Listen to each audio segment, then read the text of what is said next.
Hello students, welcome to Vaghela study channel. વિદ્યાર્થી મિત્રો, જો તમે વાઘેલા સ્ટડી ચેનલમાં સૌપ્રથમ આવ્યો હોય તો આ ચેનલને લાઈક કરો, શેર કરો અને સબસ્ક્રાઈબ કરો. આજે આપણે ધોરણ 11 આર્ટ્સના ભૂગોળ વિષયનું સોલ્યુશન લેવાનું છે. તો આજના વિડીયોમાં સેક્શન એ અને બી આ બંને વિભાગનું સોલ્યુશન આપવામાં આવે છે. જો આ પ્રશ્નપત્રનું પરિરૂપ છે. હવે આ વિભાગ એ છે. વિભાગ એના MCQ છે. દરેકના MCQના જવાબો ટીક કરેલા છે. પ્રકરણ પહેલું, આ બીજું, દરેકના જવાબો ટીક કરેલા છે. તો આમાંથી ડાયરેક્ટ પાકા કરજો, કોઈ લખતા નહીં, સીધા મોબાઈલમાંથી તે વાંચીને પાકા કરી નાખજો. જો બધા MCQ પ્રકરણ 3ના, 7માના, પ્રકરણ 5ના, 8માના, 10માના, 9માના, જો બધા MCQના જવાબો ટીક થયેલા જ છે. 11મું, 16મું,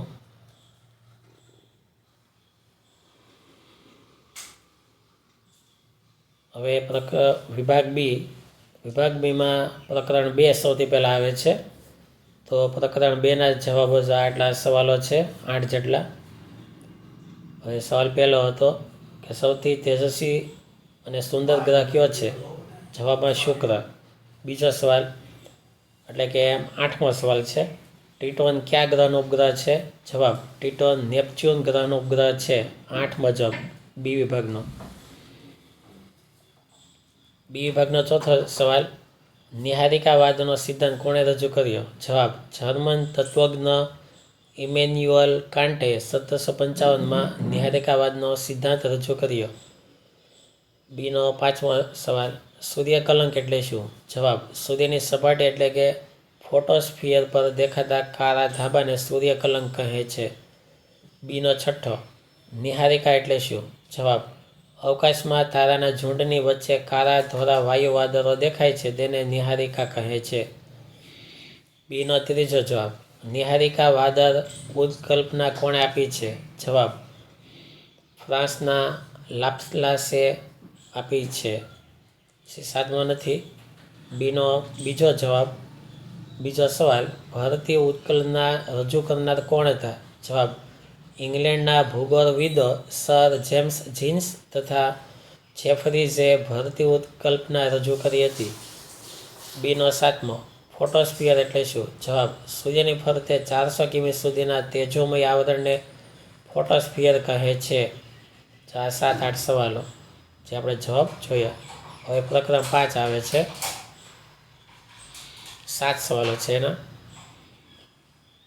જવાબ પહેલો, ખંડ પ્રવાહન સિદ્ધાંતને કઈ રમત દ્વારા સમજાવી શકાય? જવાબ ખંડ પ્રવાહન સિદ્ધાંતને જિગસો ફીટની રમત દ્વારા સમજાવી શકાય છે. બીનો બીજો સવાલ, દ્વિતીય શ્રેણીના ભૂમિ સ્વરૂપો કયા કયા છે? જવાબ પર્વતો, ઉચ્ચ પ્રદેશો, મેદાનો, ફાટ ખીણો વગેરે દ્વિતીય શ્રેણીના ભૂમિ સ્વરૂપો છે. બીનો ચોથો સવાલ, મોટી ભૂતકતીઓ કઈ કઈ છે? જવાબ પેસિફિક, આફ્રિકા, યુરેશિયન વગેરે. બીનો ત્રીજો, હિમાલયને સ્થાને પહેલાં કયો સમુદ્ર હતો? જવાબમાં ટેથિસ સમુદ્ર હતો. બીનો 5મો સવાલ, આદિ મહાખંડને જર્મન ભાષામાં શું કહેવામાં આવે છે? જવાબ આદિ મહાખંડને જર્મન ભાષામાં પેન્જિયા કહેવામાં આવે છે.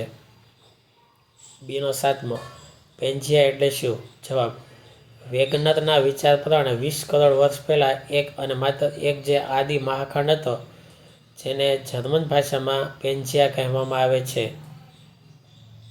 જવાબ 6, જો બે ભૂતકતી એકબીજાથી વિરુદ્ધ દિશામાં ખસતી હોય તો તેમને અપસારી ભૂતકતીઓ કહે છે. પ્રકરણ 6 આ તેના સવાલો.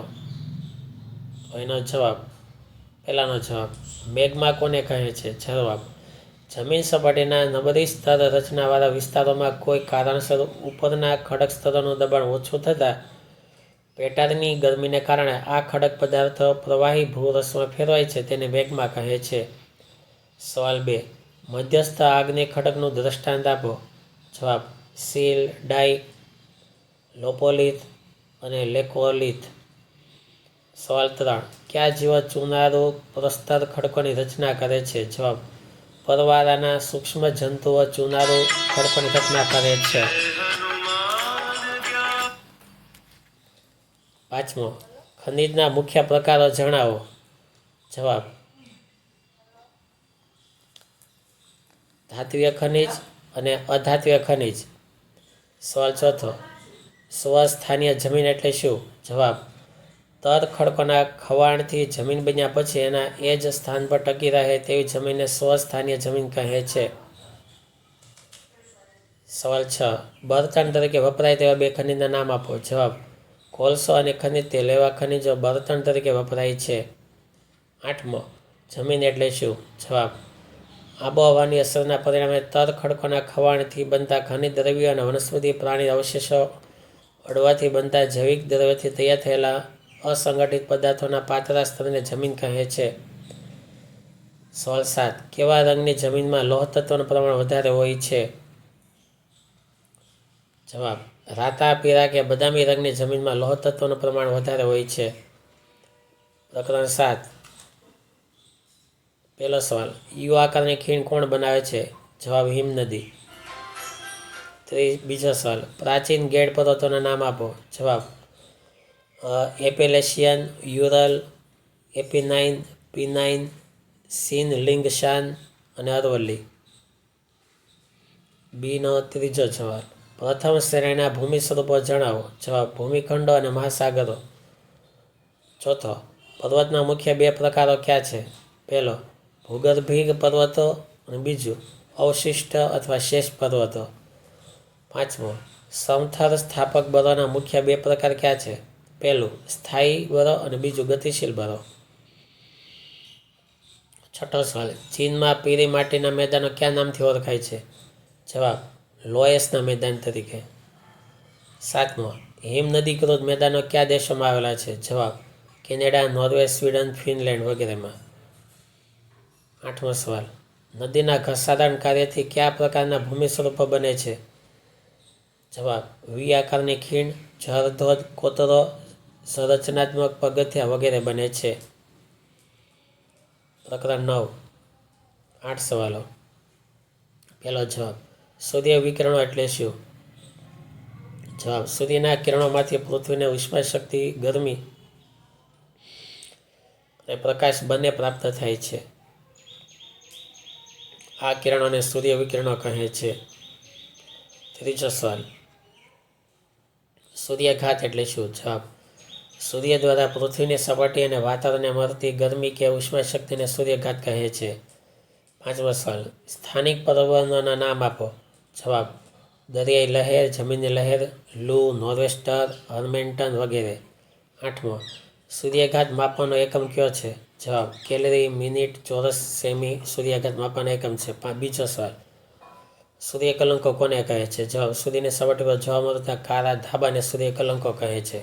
7મો: લેપ્સ રેટ એટલે શું? જવાબ: સૂર્યના તાપમાનના ઉર્ધ્વ ઘટાડાના દરને લેપ્સ રેટ કહે છે. ચોથો સવાલ: પૃથ્વી સપાટીની ગરમી કઈ પ્રક્રિયા દ્વારા વાતાવરણમાં પ્રસરે છે? જવાબ: ઉષ્ણતા ગમન, ઉષ્ણતા વહન અને ઉષ્ણતા નયન. છઠ્ઠો સવાલ: તાપમાન કયા એકમમાં મપાય છે? જવાબ: સેલ્સિયસ કે ફેરનહીટ. 11મો પાઠ. જવાબ ચોથો: કૃતવૃષ્ટિ માટે કયા પદાર્થોનો ઉપયોગ થાય છે? જવાબ: સોડિયમ ક્લોરાઇડ, સોફ્ટ સ્ટોન અને સિલ્વર આયોડાઇડ. ત્રીજો સવાલ: ઘનીભવનના સ્વરૂપો કયા કયા છે? જવાબ: ઝાકર, હિમ, ધુમ્મસ, વાદળ અને વરસાદ. 8મો સવાલ: ઝાકર બનવા માટેના અનુકૂળ સંજોગો જણાવો. જવાબ: હવામાં રહેલો પૂરતો ભેજ, સ્વચ્છ આકાશ, શાંત હવામાન, શિયાળાની લાંબી રાત્રિ વગેરે. 5મો સવાલ: દુનિયાનો સૌથી વધુ વરસાદ ક્યાં પડે છે? જવાબ: મેઘાલયની ખાસીની ટેકરીઓમાં આવેલા ચેરાપુંજીમાં 1200 સેમી જેટલો વરસાદ પડે છે.